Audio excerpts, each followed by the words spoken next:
देवेंद्र पाणिग्राही उपसभापति कटक ऑटो महासंघ। अच्छा ये जो चेकिंग देखुछंती आम बस चेकिंग केते दुखित केते आपण को ताकू फीडबैक नहीं एटा गोटे केवल रैंडम चेक गोटे घटना घटीगला परे सरकार आरंभ करछंती आर यथार्थता सेमती मिलिबो नाही किछि काहेकि ना दिन थिला ऑटो ऊपर भी विभिन्न प्रकार एलिगेशन आसुथुला जे बेपर ऑटो चालक अभद्रामी सुथिला आज मो बस गोटे मुख्य स्रोत बर्तमान कटक भुवनेश्वर पुरी भितर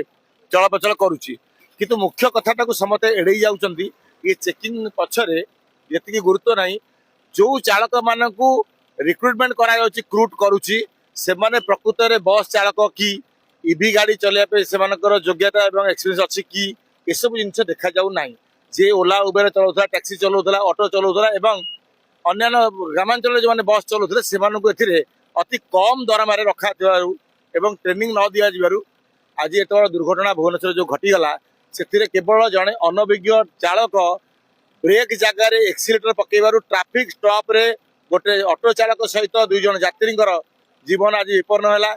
जोटि कि ट्राफिक स्टॉप रे केवल दुर्घटना घटिया कहीं जान थे शुणी थे कोन कराजिला दरकार बोली भाबु केवल से जो वेतन अच्छी रिवाइज करी जो माने हेवी व्हीकल चलाउछंती बस चलेबार जो मानकर अभिज्ञता अच्छी से भाया परिपक्व ड्राइवर मानक जदि दिज्व गाड़ी निश्चित भाव में से गाड़ी चालन में जो त्रुटि एम देखा देखा नहीं मो बस रे गला बेले से जो आम बस बर्तमान हो गला बेले से माने जो जीपीआरएस को गुरुत्व दियंती स्टपेज स्टपेज लोक मैंने जीपीआरएस अपेक्षा करते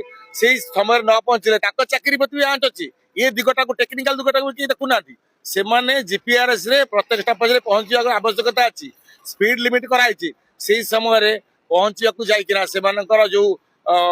अच्छी व्यवस्था ता भीतर भी दुर्घटना घटुची एटा